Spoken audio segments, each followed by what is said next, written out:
તે રીતે મળમાસના જે અધિષ્ઠાતુ દેવ હતા એ દુઃખી થઈને ભગવાન વિષ્ણુ પાસે ગયા. ભગવાન વિષ્ણુને પોતાનું દુઃખ સંભળાવ્યું. પ્રભુ, આ સંસારમાં તમે જગતના સર્જનહાર છો, તમારી સૃષ્ટિમાં બધાનો આદર થાય છે, બધાનું સન્માન છે. નિકૃષ્ટમાં નિકૃષ્ટ લોકો હોય એનું પણ કંઈક ને કંઈક તો, જે રીતે ચોર છે તો ભલે બધે જ એની નિંદા થાય, પણ ચોરોના સમાજમાં એની વાહવા થતી હોય. આતંકવાદીઓને ભલે આપણે લોકો ગાળો દેતા હોઈએ, પરંતુ ઈ સમાજમાં તો એને સંત માનવામાં આવે છે. તો પાપી વ્યક્તિઓને પણ એના સમાજમાં તો આદર મળતો જ હોય. પણ મળમાસ કહે છે, પ્રભુ મારો સંસારમાં કોઈ જગ્યાએ આદર નથી, નામ જ મારું કેવું મળમાસ. તો અધિક માસ અત્યંત દુઃખી થઈને ભગવાન વિષ્ણુ સામે એટલો રડે છે, એટલા રડે છે કે મૂર્છિત થઈ જાય. ભગવાન વિષ્ણુ સાંત્વના દે અને એને હાથ પકડીને કહે છે કે મળમાસ તું દુઃખી ન થા, ચાલ હું તેને સર્વશ્રેષ્ઠ સ્થાન પર લઈ જાઉં છું, ત્યાં ગયા પછી કોઈને નિરાશ થવું પડતું નથી. આટલું કહીને વૈકુંઠથી ભગવાન વિષ્ણુ અધિક માસને મળમાસને હાથ પકડીને લઈને જાય છે ગોલોક વૃંદાવન, જ્યાં ભગવાન ગોપીઓ સાથે, રાધા રાણી સાથે બિરાજમાન હતા.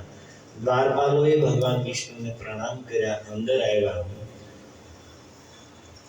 અને ત્યાર પછી ભગવાન શ્રી કૃષ્ણ બંનેનું સ્વાગત કરીને જે બોલે છે હું તમને વાંચીને સંભળાવું છું. पुरुषोत्तम बोले कि हे विष्णु, आपने बहुत अच्छा किया जो मोलमास को हाथ पकड़कर यहाँ पर ले आए.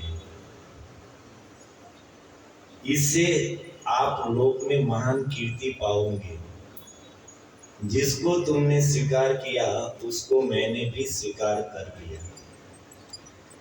तत्व से तो दोनों एक ही है, लीला से, रस विस्तार से अलग अलग रूप है. જે રીતે એક જ વ્યક્તિ હોય પણ ઓફિસમાં એ અલગ હોય અને ઘરે અલગ હોય, તો એ જ રીતે ભગવાન વિષ્ણુ કૃષ્ણ તત્વથી તો બંને એક જ છે, પરંતુ લીલાની દ્રષ્ટિએ, રસની દ્રષ્ટિએ અલગ અલગ નિવાસ કરે છે અને અલગ અલગ ગુણ છે. એટલા માટે કહે છે ભગવાન પુરુષોત્તમ કૃષ્ણ કે जिसने आपने स्वीकार कर लिया उसको तो मैंने स्वीकार ही कर लिया है. इस दीनहीन मास को अब ध्यान से सुनिए. इस दीनहीन मास को मैं अपने गुण, कीर्ति, ऐश्वर्य, पराक्रम, भक्तों को वरदान देने में अपने समान समर्थ करता हूँ.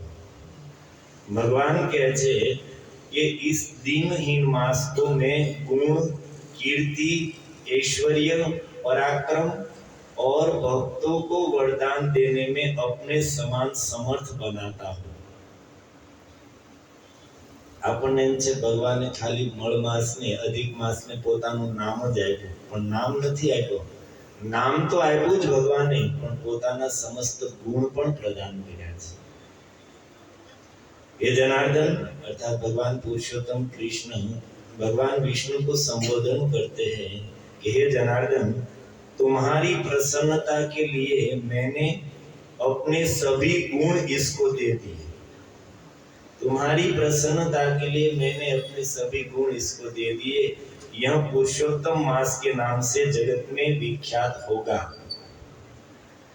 मेरे समान होने से यह सब मासों का स्वामी होगा. अब यह मास जगत को पूज्य, जगत के नमस्कार करने योग्य होकर पूजनीय होगा और पूजने वालों के दुख दरिद्रता का नाश करेगा. जो कोई इच्छा रहित या इच्छा वाला इसको पूजेगा वह अपने पूर्व पाप कर्मों को भस्म करके इस भौतिक जगत में आनंद पूर्वक जीवन व्यतीत कर निसंशय मुझको प्राप्त होगा.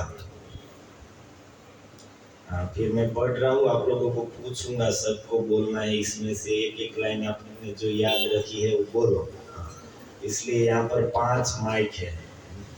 अब तक ये लोग ने हमारा આપણો વારો ન આવવા દીધો, તમને બધાને આપવામાં આવશે। એક એક શબ્દ બોલો, અમે જેટલું વાંચ્યું બોલો। મારા કીર્તન અડધો કીર્તનનો સમય તો આ સ્ક્રીનશોટ કરવામાં વયો ગયો, એટલે તમને સંભળાવો એમ।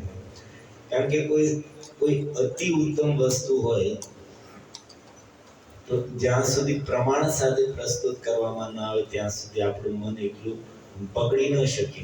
ઘણીવાર એમ થાય કે ભાઈ વક્તાઓ તો વધારી ચડાવીને વાતો કરતા જ હોય। એટલા માટે જ પ્રભુપાદજીએ કીધું છે કે જ્યાં કોઈ વિશેષ વાત હોય ત્યાં ભક્તોએ અથવા તો વક્તાએ પ્રમાણ